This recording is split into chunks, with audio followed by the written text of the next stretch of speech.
உனக்கு தைரியம் இருந்தா அந்த 5 களையும் இந்த மாதிரி ஸ்கிரிப்ட் வீடியோ போடக்கூடாது என்ற ஒரு விஷயம் இருக்கக்கூடாதுன்னு மீறி போட்டு தேவைப்படுற நேரங்களில் சட்டப்படி நடவடிக்கை எடுத்து அவங்க மேலே அவங்களோட முகத்திரையை கிழிச்சு சமுதாயத்துக்கு ஒரு பொண்ணை உட்கார வச்சு அந்த ஒரு பூட்டு போட்டு ஒருத்தர் போலீஸ்னோடனே தான் பயந்துட்டு விட்டா அப்படிமா இல்லாட்டி இன்னும் இப்படிலாம் பொழப்பு இந்த பொழப்பெல்லாம் பொழைச்சு வாழ்றதுக்கு பாடுறா எப்படி நடிக்கிறான்னு பாடுறான் முகப்பில்லா 3 படத்தில் தனுசனா நடிச்சது. ஒரு இன்டர்வியூன்னு கூப்பிட்டு வச்சு உள்ள அடிச்சு லிஃப்ட்ல ஏற விடாம அந்த நபர் வந்து எப்படிப்பட்ட நபர், எப்படிப்பட்ட ஃப்ராடு நபர், டபுள் மீனிங்ல பேசுறது, செக்ஸுவல் டாக்கல். நம்ம பண்ற ரொமான்ஸுக்கு அவ்வளோ ஃபேன்ஸ்மா. அப்பயே எல்லாம் 2020 தான் போட்டேன். அதுக்கு முன்னாடி முதற்கொண்டு பட்டன் ஃபோன் தான். நம்ம வந்து பொது கருத்து சொன்னால் யாரையுமே தப்பு பண்ணலை. ஆனால் அவர் கேட்டாதுன்றதுக்காக hi guys, welcome to duty TV. இப்போ நீங்கள் வந்திருக்கிறது வந்து அறிமுகமே தேவையில்லை, யாருன்னு உங்களுக்கே தெரிஞ்சிருக்கும். ஸோ நம்ம டேரக்டாக ஷோக்கில் போயிடலாம். ஹாய்ண்ணா. ஹாய்மா. ஃபர்ஸ்ட் ஆஃப் ஆல் டியூட்டி டிவிக்கு என்னோட நன்றியை தெரிவிச்சுக்கிறேம்மா. தேங்க்ஸ்ண்ணா. நான் ஃபர்ஸ்ட் வந்து இப்போ திவாகரன்றவர் வந்து கேமரா முன்னாடி இந்த மாதிரி காமெடி வீடியோ பண்ணுவாரு, படம் நடிப்பாரு, இதெல்லாம் தெரியும். கேமரா இல்லாத அந்த பிஹைண்ட்ல கேமரா இல்லாதப்போ திவாகர்ன்றவர் எப்படி யோசிப்பாரு, எப்படி அந்த வாழ்க்கை எப்படி இருக்கும்ன்றத நம்ம ஆடியன்ஸ்க்கு நீங்க ஓப்பன் டாக்கா பேச முடியுமா? ஆன் கேமரா ஆஃப் கேமரான்னு இல்லம்மா, மேக்ஸிமம் நான் வந்து ஒரே மாதிரி தான் இருப்பேன். என்ன ஆஃப் கேமராவில் வந்து நம்ம டாக்டரா இருந்தோம், பிசியோதெரப்பி ஒர்க் பண்ணிக்கிட்டு இருந்தோம், நோயாளிகளுக்கு சிகிச்சை அளிச்சோம், ஸ்ட்ரோக் பேஷண்ட், அதுக்கப்புறம் அறுவை சிகிச்சைக்கு பின் உள்ள பிசியோதெரப்பி சிகிச்சைகள் அதெல்லாம் பண்ணிக்கிட்டு நம்மளோட வாழ்க்கைய ஒரு ஓரமா ஓடிக்கிட்டு இருந்தோம். இப்ப இறைவனோட கருணையினாலையும் கிருபையினாலையும் இப்ப வந்து பாத்தீங்கன்னா உலகம் முழுக்க தெரிஞ்சிட்டோம். இன்னைக்கு வந்து உங்க டியூட்டி டிவில சென்னையில உங்க சொந்த ஸ்டூடியோவில் நான் வந்து உட்காந்து பேசுறேன்னா இறைவனோட அனுகிரகம். நான் எதிர்பார்க்காத ஒண்ணு. மதுரையில நான் பேசாம ஒரு இடத்துல கிளினிக் வச்சு ப்ராடக்ட்ஸ் பண்ணிட்டு இருந்தேன். ஸோ அந்த மாதிரி தான் ஓடிச்சோம். ஆஃப்லைன் கேமராவில் நம்ம மருத்துவரா இருந்தோம். இப்போ ஆன்லைன்ல உலகம் முழுக்க தெரிய ஆரம்பிச்சிட்டோம்.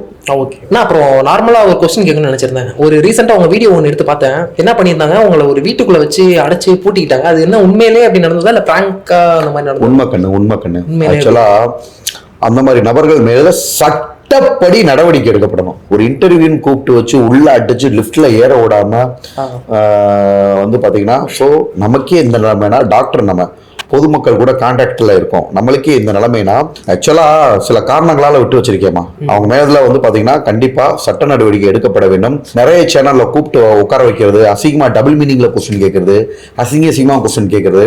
ஓகே, ஆனா அந்த குறிப்பிட்ட நபர் நீங்க சொன்னது உண்மை சொல்லும், ஸ்கிரிப்டுக்குலாம் நான் ஒத்துக்கிற மாட்டேன். இல்ல அது நாங்க பாக்குறப்போ ஆடியன்ஸ்க்கு எப்படி இருந்ததுன்னா ஏதோ சரி அவங்களே பேசி வச்சு அவங்களா பண்ணி இல்ல கண்ணு, கடைசி முதலே நான் சொல்லியிருக்கேன் இந்த மாதிரி ஸ்கிரிப்ட் வீடியோ போடக்கூடாது, கான்ட்ரோவர்சியே இருக்கக்கூடாதுன்னு மீறி போட்டிருக்காங்க. தேவைப்படுற நேரம் சட்டப்படி நடவடிக்கை எடுத்து அவங்க மேல அவங்களோட முகத்திரையை கிழிச்சு சமுதாயத்துக்கு முன்னாடி நம்ம என்ன பண்ணுமோ பண்ணிக்கிறோம். அது எல்லாமே ஸ்கிரிப்ட் கிடையாது.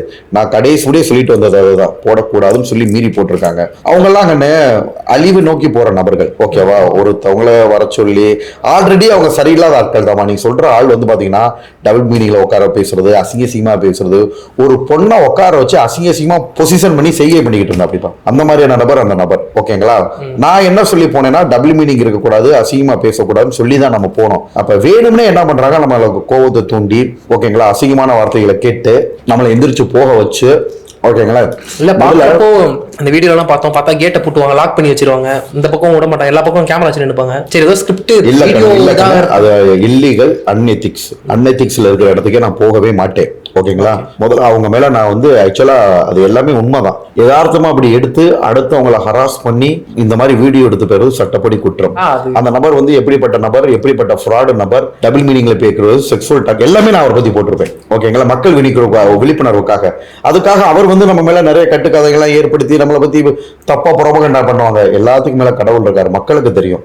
ஆபாசமா வந்து செக்ஸுவல் டாக் பேசி மக்கள் முன்னாடி நடிக்கிறவங்க அவங்க யாருன்னு தெரியும். நேர்மையான முறையில ஓகேங்களா மக்கள் முன்னாடி திறமையை காமிச்சு யார் வந்திருக்காங்கன்றது தெரியும். அவங்களும் நம்மளும் ஒண்ணும் கிடையாதுன்னு நம்ம பேச்சு மக்கள் கிட்ட ரொம்ப ஆணித்தரமா போகும். சோ நீதி ஜெயிச்சிருச்சு, அவங்கள பத்தி அவேர்னஸ் கிரியேட் ஆயிடுச்சு. அந்த மாதிரி நபர்கள் கிட்ட இனிமே யாரும் போக மாட்டாங்க, தப்பான ஆட்கள் போக மாட்டாங்க. பட் இருந்தும் சட்டத்துக்கு யூடியூப் அப்படின்றது அவங்கள பத்தி மட்டும் தான் பேசணும், அடுத்தவங்களை பத்தி பேசக்கூடாது. ஓகேங்களா? இன்டர்வியூ எடுக்கலாம், இன்டர்வியூ எடுத்தது மட்டும் தான் போடணும். அதுவுமே ஆஃப்லைன் கேமரால பேசுறதை பத்தி போடவே கூடாதுமா. ஆஃப்லைன் கேமரா வச்சு வெளியில வந்து எடுக்கிறது, இந்த மாதிரி நபர்கள், அந்த நபர் மட்டும் இல்லாம லேட்டஸ்டா ஒரு பொண்ணு யூடியூப் சேனல், அந்த பொண்ணே ஜெயிலுக்கு போயிட்டு வந்திருக்கு அந்த ஆங்கர். என்ன ரீசனா? அசிங்கமா டபுள் மீனிங்ல எவ்வளவு சோசியல் மீடியா கெட்டு போய் கிடக்கு பாருங்க. யூடியூப் சேனல்ன்ற பேர்ல மீடியாவுக்கும் யூடியூபுக்கும் வித்தியாசம் இருக்கு கண்ணு. அந்த பொண்ணு ஆல்ரெடி ஜெயிலுக்கு போயிட்டு வந்திருக்கு. என்ன ரீசன்னா எனக்கு தெரியாது. அவங்க அந்த பொண்ணு என்ன பண்ணிருக்கு, டபுள் மீனிங்ல செக்ஸுவல் டாக் வந்து பப்ளிக்ல கேட்டிருக்கு ஒரு பொண்ணுட்ட. அந்த பொண்ணு வந்து ஏதோ ஆன்சர் பண்ண மாதிரி அந்த பொண்ணு போடாதீங்க அந்த வீடியோன்னு சொல்லியும் மீடியா அந்த வீடியோவை அப்லோட் பண்ணி அந்த பொண்ணு சூசைட் அட்டன் பண்ணிருக்கு. சோ அந்த பொண்ணு சூசைட் அட்டன் பண்ணனால, ஓகேங்களா, அந்த பொண்ணு சூசைட் அட்டன் பண்ணனால அவங்க பேரண்ட்ஸ் போலீஸ்ல கம்ப்ளைண்ட் பண்ணி அந்த சேனல் எந்த பொண்ணு கொஸ்டின் கேட்டுச்சோ அந்த பொண்ணை ஜெயில அரெஸ்ட் பண்ணி உள்ள போட்டாங்க. அந்த நபர்லாம் நம்மள இன்டர்வியூன்னு வர சொல்லி பேமெண்ட் ரொம்ப கம்மியா தான் பேசணும், பேமெண்ட் நான் வாங்கல, வந்து உட்கார வச்சுட்டு தலைக்கு மேல கேமரா வச்சு நம்ம கோவப்படுத்துற மாதிரி கொஸ்டின் கேட்ட உடனே நான் எந்திரிச்சு போயிட்டேன். அதை எந்திரிச்சு இல்லீகலா போட்டிருக்காங்க. சோ இந்த மாதிரி நிறைய இவங்கெல்லாம் அதை பத்தி மக்களுக்கு தெரிஞ்சாகணும். பெரிய ஒரு மாஃபியா கேங் மாதிரி பண்றாங்கம்மா. செக்ஸுவல் டாக் பேசுறது, அசிங்கமா பேசுறது, ஒரு பொண்ணை உட்கார வச்சு அந்த ஒரு போட்டு ஒருத்தர் வீடியோ எடுத்தாரு சொன்னேன்ல, போலீஸ்னே தான் பயந்துட்டு விட்டா அப்படிமா, இல்லாட்டி இன்னும் 3 மணி நேரம் உட்காந்து வீடியோ எடுத்திருப்பா. இப்படி இந்த பொழப்பெல்லாம் பொழைச்சு வாழ்றதுக்கு இதுக்கு பேரு வேற கண்ணு. இந்த பொழப்பு தேவையா? அடுத்தவங்களை வர வச்சு போட்டு இது கண்டிப்பா பப்ளிக் மத்தியில் அவேர்னஸ் ஆகும். வேற யாரும் போக மாட்டாங்க.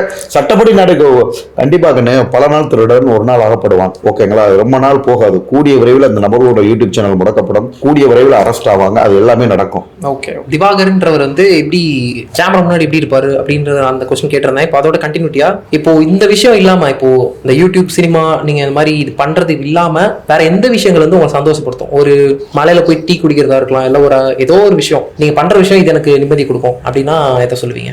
டாக் வளர்க்குறேமா, அது கூட டைம் ஸ்பெண்ட் பண்றது ரொம்ப பிடிக்கும். பெட்ஸ் டாக் ரொம்ப பிடிக்கும். ஓகே, அது கூட டைம் ஸ்பெண்ட் பண்றது பிடிக்கும். அதோட வாக்கிங் போறது பிடிக்கும். அதோட கொஞ்சிறது பிடிக்கும். அது கூட தூங்குறது பிடிக்கும். அந்த மாதிரி. மற்றபடி நம்ம I love my profession. Physiotherapy தான் நம்மளுக்கு எல்லாமே. அது எல்லாமே ஒரு என்ஜாய்மெண்ட் தான். ஒரு பேஷண்ட் பார்க்க போனோம்னா ஒரு இடத்துல இருந்து நீங்க சொல்ற எல்லாமே எனக்கு என்னோட பிசியோதெரபிலே சந்தோஷம் கிடைச்சிடும். நான் ஒரே இடத்துல இல்ல, நம்ம ட்ரீட்மெண்ட் பண்ண போய்கிட்டே இருப்போம். ஒரு வில்லேஜா இருக்கும், டக்கு நாங்க மழை பெய்யும், அந்த மலையில டீ குடிக்கிற சுச்சுவேஷன் வரும், மலைக்கு ஒதுங்குற மாதிரி இருக்கும். அந்த குளிர் கிளைமேட்லயும் போய் ட்ரீட்மெண்ட் பண்ற மாதிரி இருக்கும். அது திருப்பி அப்ப என்ன ஆகும்னா அந்த ஏரியா வந்து ஜேன்னு இருக்கும், பச்சை பசேர்னு மழை இருக்கும். மழை வர்ற நேரத்துல ஏதோ ஒரு வில்லேஜுக்கு ட்ரீட்மெண்ட் போவோம். அந்த ஏரியா அப்படியே குளுன்னு இருக்கும். அதுல போய் ட்ரீட்மெண்ட் பண்ணிட்டு திருப்பி வர்றது, அதுல கிடைக்கிற சுகமே தனி. சோ அந்த மாதிரியான விஷயங்களை என்ஜாய் பண்ணுவோம். ரீசெண்டா ஒரு வீடியோ பார்த்தோம். வீடியோன்றப்போ நான் ஒரு வேற டைரக்டா அந்த ஒரிஜினல் வீடியோ பார்க்கல. ரீசெண்டா ஒரு பெரிய சேனல்ல ஒரு வீடியோ பாக்குறேன். அதுல என்ன போட்டிருந்தாங்கன்னா, இப்போ ரீசெண்டா அந்த கவின் இஷ்யூ ஒன்று போச்சு பாத்தீங்களா? அதுல கொலை பண்ணவரோட பத்தி நீங்க ஏதோ சொல்லி, அது ஸ்கிரிப்டடா இல்ல பேச வச்சிட்டாங்களா, இல்ல நீங்க ரியலாவே பேச வச்சுதான்? எனக்கு அதுல இன்ட்ரெஸ்டே இல்லமா. அந்த மேட்டரே தெரியாது, யாரு என்னன்றதே தெரியாது. அவங்க கேட்டாங்கன்றதுக்காக நம்ம வந்து பொது கருத்து சொன்னா யாரையுமே தப்பு பண்ணல. ஆனா அவர் கேட்டாங்கன்றதுக்காக கருத்து சொன்னதுக்காக கம்ப்ளைண்ட்ல போய் தப்பா போட்டு விட்டா. அப்படி அது எப்படி ப்ரொஜெக்ட் பண்ணி வச்சிருந்தாங்கன்னா அந்த வார்த்தைகளை கூட சொல்ல வேணாங்க. என்ன ரொம்ப அசிங்கமா இருக்கு. நம்ம வந்து பொதுவா தான் கருத்து சொல்லியிருக்கோம். ஓகேங்களா? ஜென்ரலான கருத்து, பொதுவான கருத்து சொல்லியிருக்கோம். அது யாருமே அதுல பாதிக்கப்படல. அதுல எந்த ஒரு அஃபென்ஸும் கிடையாது. இருந்தாலும் நம்மளுக்கு எதிரிகள் ஜாஸ்திமா. குறுகிய காலத்துல வளர்ந்துட்டு வந்தான்றதுக்காக நிறைய பேர் ட்ரை பண்ணி நம்மளை அமுக்குறதுக்காக பண்ற விஷயங்கள். ஓகே, அது அப்பனா நீங்க பேசாம பேச வச்சிட்டாங்க. கரெக்ட். நம்ம அதுல தப்பாவும் பேசலையாமா. நீங்க அந்த வீடியோ ஃபுல்லா பாருங்க. இல்ல, அது ஃபுல்லாவே வரல. ஆக்சுவலா நான் பார்த்ததே அந்த கிளிப் தான் பார்த்தேன். கரெக்டா நீங்க கொலை பண்ண பையனுக்கு வந்து அப்படிலாம் சப்போர்ட் ஒரு வாரத்துல கூட பண்ணவே இல்லமா. நீங்க அவரோட ஃபுல் வீடியோ பாருங்களேன். நம்ம அவருக்கு சப்போர்ட்டே பண்ணல. இவங்க என்ன பண்றாங்கன்னா கட் பண்ணி போட்டு ஒரு ஆளு தப்பாக்குறாங்கம்மா. சோ அதான் வந்து பாத்தீங்கன்னா சோசியல் மீடியால நிறைய பேர் பண்ற தப்பு. நம்ம காமனா பதில் சொல்லியிருக்கோம். விருப்பப்பட்டவங்க லவ் மேரேஜ் பண்ணிக்கங்கன்ட்டு. அது வந்து பொது கருத்து. நம்ம சொல்றது யாரும் ஃபாலோ பண்ண கிடையாது. நம்ம ஒன்றும் ஜட்ஜு கிடையாது. ஜென்ரலா சொன்ன கருத்து. ஓகேங்களா? அவங்க அம்மா அப்பா பேச்சை கேளுங்க. எங்களுக்கு வந்து பாத்தீங்கன்னா அந்த கம்யூனிட்டி வேறுபாடே இருக்காது. நாங்க எல்லாரும் ஒற்றுமையா தான் இருப்போம்னு சொல்லியிருக்கோம். அதுல ஆனா அந்த கம்யூனிட்டி வச்சுதான் இது பண்ணி விட்டாங்க. அது வேணும்னே ப்ரொஜெக்ட் பண்றதுமா. பாக்குறவங்களுக்கு கிளிப்பிங்ஸ்ல தெரியுது, வேற ஒன்னும் தப்பா பேசவே இல்ல, வேணும்னு கோர்த்து விடுறாங்கன்றது எல்லாருக்குமே தெரியுது. நீங்க இப்போ ரீசெண்டா கூட ஏஸ் படம் நடிச்சிருந்தீங்கன்னு நினைக்கிறேன். ஏஸ் படத்துல ஒரு 10 செகண்ட் 15 செகண்ட் ஒரு சீன் பண்ணிருப்பீங்க. யோகி பாபு எல்லாரும் இருப்பாங்க. நீங்க அங்க வாட்டர் மெலன் வச்சு ஒரு சீன் பண்ணிருப்பீங்க. இப்போ அந்த மாதிரி ஷூட்லாம் போயிட்டு இருக்கீங்க. இப்போ ரீசெண்டா நிறைய இது பண்ணிட்டு இருக்கேன்னு சொல்லியிருந்தீங்க ஆஃப் த கேமரால கூட. இப்படிலாம் பண்றப்போ இப்போ நிறைய யங்ஸ்டர்ஸ் வந்து சினிமாக்குள்ள வரணும்னு ஆசைப்படுறாங்க. சில பேர் வந்து ஷார்ட் பிலிம்ஸ் இந்த மாதிரி பண்ணி வந்துட்டு இருக்காங்க. சில பேர் வந்து என்ன பண்றாங்கன்னா, நான் ஜூனியர் ஆர்டிஸ்டா இருந்து வரேன், பேக் த ஸ்டேஜ்ல நான் இன்னும் வந்துருவேன் அப்படிலாம் சொல்றாங்க. சொல்றாங்க. அங்க உள்ளலாம் ஒரு ரியாலிட்டியா என்ன நடந்துட்டு இருக்கு, என்ன கஷ்டங்கள் இருக்கு ஆக்சுவலா. அதாவது எப்படி சொல்றேன், எல்லாமே சொல்றேன். அங்க ஸ்கிரீன்ல வர்றதும் சரி, வேற அங்க பேமெண்ட் கொடுக்கறதும் சரி, எப்படி நடத்துறாங்க. என்ன பொறுத்த வரைக்கும் நான் 5 படங்கள் நடிச்சிட்டேமா. 4 படங்களை சின்ன சின்ன ரோல், 5ஆவது படங்கள் எல்லாமே டீசன்சியா இருந்துச்சு. ஏன்னா நான் செலக்ட் பண்ணி தான் போனேன். Okay okay. நீங்க சொல்றாப்புல பல வகையான, நான் சென்னையில இருக்கிறப்ப உங்களை மாதிரி நபர்கள் என்கிட்ட சொன்னது நிறைய உப்மா படம், உப்மா கம்பெனி. எனக்கு முதல்ல புரியல, அது என்னப்பா உப்மா கம்பெனி, உப்மா படம் அப்படின்னு. ஆனா படம் எடுப்பாங்க, தியேட்டருக்கு ரிலீஸ் ஆகாது. நிறைய பேர் பொழுதுபோக்குக்காக, இன்கம் டேக்ஸ்க்காக எடுப்பாங்க. நீங்க இந்த மாதிரி இடங்கள்லாம் போய் மாட்டிக்கிறாதீங்க, உங்களுக்கு டைம் வேஸ்ட். ஓகே. டிராவல் எக்ஸ்பென்ஸோ, பேமெண்ட்டோ, நம்ம திருப்பி போறது எல்லாமே நல்லா கவனிச்சுட்டாங்க. 5ஆவது படங்கள்லாம் ஈவன் காருக்கு கூட தனியா பே பண்ணிட்டாங்க. எல்லாமே நம்மளுக்கு வேண்டிய சகல வசதிகளும் செஞ்சு கொடுத்தாங்க. பேமெண்ட்லாம் கரெக்டா கொடுக்க மாட்டாங்க. இப்போ நம்ம கூட்டத்துல நின்னா கூட ஒரு அமௌண்ட் சொல்லியிருப்பாங்க, கடைசி அமௌண்ட் இல்லாம தான் வருவேன் அப்படிலாம் சொல்லியிருக்காங்க. ஸோ நீங்க வந்து 0ல இருந்து இப்போ ஒரு ஸ்டேஜுக்கு வந்திருக்கீங்க, ஒண்ணுமே இல்லாம இந்த ஒரு ஸ்டேஜ்ல இருந்து இப்போ ஒரு ஸ்டேஜ் வந்திருக்கீங்க. அப்படிலாம் இருக்கிறப்போ அதெல்லாம் ஃபேஸ் பண்ணீங்களா அப்படி கேட்டேன். அது நிறைய பேர் ஃபேஸ் பண்றாங்க, உண்மைதான் கண்டு. நான் செலக்ஷன் பண்றது வந்து நல்ல கம்பெனி மட்டும் தான் செலக்ஷன் பண்ணுவேன். நம்மளுக்கு பார்த்தா பேசுறதுலே தெரியும். நிறைய பேர் என்ன பண்ணுவாங்க, எனக்கு பயந்துகிட்டே வந்துட்டு ஃபர்ஸ்ட் இவரை சும்மா கூப்பிட்டு நடிக்க வைப்போம், இல்ல வந்து கம்மியா நடிக்க வைப்போம்ன்ற ஒரு போர்வையில என்கிட்ட வந்து பேசி கொக்கி போடுவாங்க. அவங்க பேச்சிலே தெரியும் உங்களால பேமெண்ட்டும் கொடுக்க முடியாது, படமும் எடுக்க முடியாது, எடுத்தாலும் அதை தியேட்டருக்கு ரிலீஸ் பண்ண முடியாதுன்றது ஆட்களை பார்த்தாலே எனக்கு தெரியும். அதனால நான் உடனே அந்த மாதிரி ஆட்கள் ரிஜெக்ட் பண்ணிடுவேன். ஒரு ரீசனபிளா பேமெண்ட் நம்மளுக்கு தெரியும்ல பேச்சிலே, அது நமக்கு அந்த அளவு மெச்சூரிட்டி இருக்கலாமா. ப்ரொஃபஷனலா நம்ம எத்தனை பேரை பார்த்திருப்போம். ஆல்ரெடி நம்ம ஒரு டாக்டர் பேச்சிலே தெரியும்ல. நிறைய பேர் சான்ஸ் வாங்கி கொடுக்கறதுக்கே அப்படிதான், உங்களுக்கு இந்த படம் வரப்போகுது, என் அக்கௌண்ட்ல 2000 போட்டு விடுங்க, உங்களுக்கு இந்த படம் சான்ஸ் வரப்போகுதுன்னு. அதுலயே எனக்கு தெரிஞ்சு போயிடும். அதனால ஆட்களை இணங்க. இது வந்து நீங்க சொல்றது சூப்பர் கொஸ்டின். கண்டிப்பா பேமெண்ட் பிரச்சனைகள் சிலருக்கு வரத்தான் செய்யும்.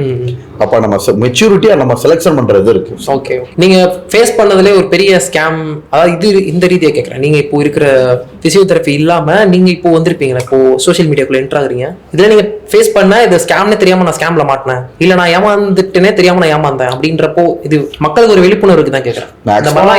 மேக்ஸிமம் நம்மளுக்கு நாலேஜபிள் பர்சனால யாரும் நம்மளை ஏமாத்த முடியாதுமா, விவரமா இருக்கும். அப்படி ஒரு சில இடங்கள்ல ஏமாந்து வந்தோம்னா அது பெருந்தன்மையா விட்டு கொடுத்த விஷயங்களா இருக்கும். லேட்டஸ்டா ஒரு பெரிய சேனல் இருக்கு, இன்டர்வியூன்ற பேர்ல பெரிய சேனல்ன்றனால நம்ம சரி பேமெண்ட் எல்லாம் பண்ணி கொடுக்குறோம். ஆனா அவங்களே ஒரு பெரிய ஸ்கேம், நம்மள இன்டர்வியூ எடுத்து நம்மளை அவமானப்படுத்தி மக்கள்கிட்ட காசு சம்பாதிக்க ஆசைப்பட்டாங்க. அது நம்ம புத்திசாலித்தினால அவங்க யாருன்றதை நம்ம மக்கள் மத்தியில விழிப்புணர்வு ஏற்படுத்திட்டோம். அதனால அவங்க தான் ஃப்ராட் பண்ணாங்கன்றது மக்கள் மத்தியில வெளிச்சம் ஆயிருது. ஒரு காமெடினா உள்ள சினி இண்டஸ்ட்ரிக்குள்ள வந்துட்டு இருக்கீங்க, பிளஸ் சோஷியல் மீடியால இருக்கீங்க. காமெடியில சொல்லுவோம், நம்ம பண்றது எல்லாமே ஹீரோயிசமான ஆக்டிவிட்டிஸா தான் எடுத்து பண்ணுவோம். இப்ப ஒண்ணும் இல்ல, 3 படத்துல தனுஷ் ஒரு எக்ஸாம்பிள் சொல்ல வரேன். அந்த சீன்லாம் கஷ்டமான சீன், அது முழுக்க முழுக்க காமெடி இல்ல. ஆனா ஒரு ஹீரோ ஒரு விஷயத்த பண்ணாருன்னா 3 செட் ஆஃப் ஆடியன்ஸ் கிரியேட் ஆவாங்க. ஒரு குரூப் காமெடி, ஒரு குரூப் பாடுறா எப்படி நடிக்கிறான்னு பாடுறான். 3 படத்துல தனுஷ் நடிச்சது ஒவ்வொரு மசில்ஸும் நடிக்கும். இப்ப பாருங்களேன், கழுத்தை கட் பண்ணிக்கிற சீனா, கழுத்துல உள்ள மசில்ஸ் எல்லாம் துடிக்கும் பாருங்க.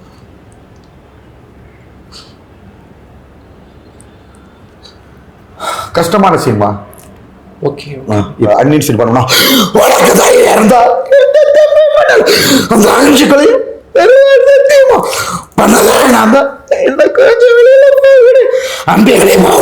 இதெல்லாம் வந்து கஷ்டமான சீன்மா. ரொம்ப எனர்ஜி தேவை, டக்கு டக்கு டக்கு டிரான்ஸ்ஃபார்மேஷன் பண்றது, இந்த வாய்ஸ் மாடுலேஷன் கொடுக்கறது. மெயினா நம்ம ஆக்டிங் வச்சுக்கலாம். இப்ப ஆக்டிங்லயே என்னன்னா நம்ம எல்லாத்துக்குமே fit. Comedy, acting, romance, love, emotions, கஷ்டமான நடிப்பு. ஸோ அதுதான் பியூர் ஹீரோ மெட்டீரியல். ஹீரோனா பெரியவங்க, காமெடினா தாழ்ந்தவங்க எல்லாம் கிடையாது. என்ன ஒரு விஷயம்னா, ஒரு கடவுள் சிலருக்கு வரங்கள் கொடுத்துருப்பாரு, மல்டி டேலண்டட் பர்சன். இப்போ நான் வந்து எல்லாத்துலயும் கலக்குவேன். இப்போ வந்து என்னன்னா, ஒரு கதைக்கு நாயகனா இருக்கணும்னு ஆசைப்படுறோம், அதிக ரோல் நம்ம பண்ணணும், முக்கியமான ரோல் பிளே பண்ணணும்னு நினைக்கிறோம். ஓகேங்களா? ஸோ டக்குன்னு என்ன மக்கள் மனசுல இருந்து டக்குன்னு வந்து ஒரு ஹீரோன்னு யாருமே சொல்ல மாட்டாங்கன்னு சிலர் சொல்லுவாங்க. சிலர் வந்து என்ன பண்ணுவாங்கன்னா, நிறைய பசங்களுக்கு இப்போ என்னோட யங்ஸ்டர்ஸ்லாம் நிறைய பேர் இருப்பாங்க, அவங்களாம் நிறைய பேர் ஹீரோ ஆகணும்னு ஆசைப்படுவாங்க. ஓகேங்களா? ஸோ அவங்களுக்கு கிடைக்காத ஒரு பப்ளிசிட்டி, ஒரு இது வந்து நம்மளுக்கு கிடைக்கும். அப்போ அவங்க என்ன பண்ணுவாங்க, டக்குன்னு நீங்க ஹீரோன்னு யாருமே சொல்ல மாட்டாங்க. மனிதனோட இயல்பு அது. என்ன மட்டும் இல்லை, பெரிய பெரிய நடிகர்களே அப்படிதான் சொல்லிட்டு இருப்பாங்க. இப்போ எஸ்கே அண்ணாவெல்லாம் ஆரம்பத்துல காமெடி காமெடி காமெடின்னு சொல்லியே அமுக்க ட்ரை பண்ணாங்க. டக்குன்னு அவர் ஹீரோ வந்து சைன் பண்ணிட்டாரு. எனக்கு எப்படி தெரியும்னா, அவரோட ஒரு இன்டர்வியூ பாக்குறப்ப ஒரு பொண்ணு பேசின, அவங்க காமெடி காமெடின்னு சொல்லி உங்களை டிப்ரெஸ் பண்ண ட்ரை பண்ணாங்க, நீங்க இந்த அளவு வந்துட்டீங்கன்னு ரொம்ப பெருந்தன்மையா பார்த்தாரு, சந்தோஷமா. அப்படின்றப்ப அது நாட் ஓன்லி ஃபார் மீமா, எல்லாருக்குமே டக்குன்னு காமெடின்னு தான் பூத்த பார்ப்பாங்க. பட் நம்ம தான் ப்ரொபகண்டா பண்ணிக்கணும். நிறைய பேர் வந்து திவாகர் வந்து தற்பர்மம் பிடிச்சவரு அப்படி இப்படின்லாம் சொல்லுவாங்க. நம்ம யாருன்றது நம்ம தான் வெளி உலகத்துக்கு வெளிச்சம் போட்டு காட்டணும். பட் அது உண்மையா இருக்கணும். இப்ப நான் மிமிக்ரி ஆர்டிஸ்ட் எங்கேயா சொல்லியிருக்கேனா? கிடையாது. நான் வந்து ஒரு பெரிய ஃபுட்பால் பிளேயர்னு சொன்னா கிடையாது, இல்ல பேஸ்கெட் பால் பிளேயர்னு சொன்னமா கிடையாது. நம்மகிட்ட என்ன இருக்கோ அதை நான் சொல்லுவேன். நான் பண்ணுவேன், நடிச்சு காட்டுறேன், எப்படி இருக்குன்னு பாருங்க. நம்ம கிட்ட இருக்க ஒரிஜினல் டேலண்டா நம்ம எனக்கு எல்லா ரோலும் நான் ப்ளே பண்ணுவேன், நான் ஹீரோ மெட்டீரியல் தாராளமா சொல்லலாம். ரொமான்ஸ் பசங்களை விட ஃபீமேல் ஃப்ரெண்ட்ஸ் தான் ஜாஸ்தியா இருப்பாங்க. நீங்க பாத்துருக்கீங்களா? நம்ம பண்ற ரொமான்ஸுக்கு அவ்வளவு ஃபேன்ஸ் சும்மா அதிகமா ரோல் பிளே பண்ணோம், ஹீரோ ஆகணும்னு ஆசைமா. ஓகே, இப்போ அதான் உடனே இல்லாட்டியும் கண்டிப்பா 1 or 2 yearsல ஆயிரும். ஓகே, இப்போ ஆக்டிங், அதை நான் கேட்கற அந்த கேள்வி என்னன்னா, ஆக்டிங் கரியர் வரலன்னா வேற என்ன கரியர் போயிருப்பீங்கன்னு கேட்டேன். பிசியோதெரபிஸ்ட் இல்லாம டாக்டர் வரும், அதுவும் இல்லாம பிசியோதெரபியா படிச்சிட்டோம்ல நம்ம. 2 இல்லாம இருந்தா என்ன பண்ணிருப்பீங்கன்னு கேக்குறேன். நம்ம அப்படிலாம் யோசிக்கவே நம்ம அப்படிலாம் யோசிக்கவே இல்லையாமா. நம்மளுக்குன்னு ஒரு ஸ்டேட்டஸ் வேணும்ன்றதுக்காக தானே இவ்வளவு கஷ்டப்பட்டு படிக்கிறோம். டாக்டருக்கு படிக்கணும்னு ஆசை, +2 முடிச்ச கோர்ஸ் பண்ணோம். சோ நம்ம சும்மா இருந்திருப்போம் நினைச்சு பார்க்கவே இல்லை. டாக்டராவும் சொல்லிக்கிட்டே இருந்தே அதே மாதிரி ஆயிட்டோம். கிளினிக் வச்சோம், ப்ராக்டிஸ் பண்ணோம், சொசைட்டில ஒரு மரியாதை, அந்தஸ்து, பணம் சம்பாரிச்சோம். அதே மாதிரி ஆக்டராகுன்றது தெரியும். எப்படி பப்ளிசிட்டி வரும்னு எனக்கு தெரியல. இறைவனா பார்த்து கொடுத்தது. நானே இதை எதிர்பார்க்கலப்பா, விரும்பவும் இல்லை. நான் பேசாம என்ன ரீசனா, நம்ம ப்ரொபோஷனே நல்லா இருக்குல்ல, நம்ம நல்லா சம்பாதிக்கிறோம், இடம் வாங்குறோம், வீடு கட்டுறோம். அடுத்து என்னோட டார்கெட் ஹாஸ்பிட்டல் கட்டதை நோக்கி தான் போனோம். நம்ம ஒண்ணு நினைச்சா தெய்வம் ஒண்ணு நினைக்கும் அப்படின்றது பழமொழி நிறைய பேருக்கு சூட் ஆகும். எனக்கு கரெக்டா சூட் ஆகும். நான் நோக்கி போன பாதையே வேற. டக்குன்னு திடீர்னு கடவுள் இந்த பப்ளிசிட்டி கொடுத்து உங்களுக்கு எல்லாம் அறிமுகம் காட்டி, ஓகேங்களா, உலகம் முழுக்க அப்படி எல்லாரும் முன்னாடி அறிமுகப்படுத்தி காமிச்சது மதுரை மீனாட்சி தாய் தான். அதாவது கடவுள் தான், ஓகேங்களா. அந்த கலை தாய் உங்களுக்கு எல்லாம் அறிமுகப்படுத்தி காமிச்சிருக்காங்க.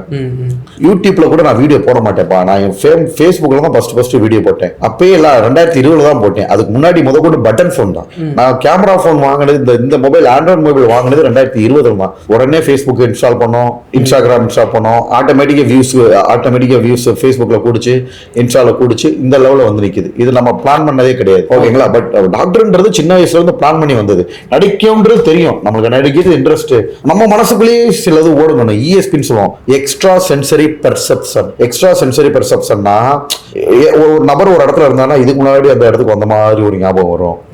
சிலருக்கு ஈஸியா வந்து பெர்செப்ஷன்னா உணரும் தன்மை. எக்ஸ்ட்ரா சென்சரி பெர்செப்ஷன் நம்ம இந்த லெவலுக்கு வரும் அப்படின்றது சிலருக்கு உணர்த்தி காட்டும். அப்ப எனக்கு இடையில வரும், நம்ம ஒரு கண்டிப்பா சினிமாவில் பிரபலியமா வருவோம், எல்லாரும் நோக்கும்ன்றது எனக்கு சின்ன வயசுல இருந்து இது உணர்த்திக்கிட்டே இருந்துச்சுக்கானே. இப்ப இந்த மக்கள் கிட்ட ஒரு தெரிஞ்சதுக்கு அப்புறம் நான் விளையாட்டுக்கு சொல்லுவேன், இட்ஸ் நாட் எ ஜோக். அந்த ESP எக்ஸ்ட்ரா சென்சரி பெர்செப்ஷன்றது அது ஒரு சைக்காலஜி தான். ஒரு டைம் தான் நிறைய டைம் நான் அதை உணர்ந்திருக்கேன். நம்மளுக்கு இந்த மாதிரி ஃபேமஸ் ஆகும், நம்மளுக்கு இந்த மாதிரி ஒரு ஃபேம் கிடைக்கும்.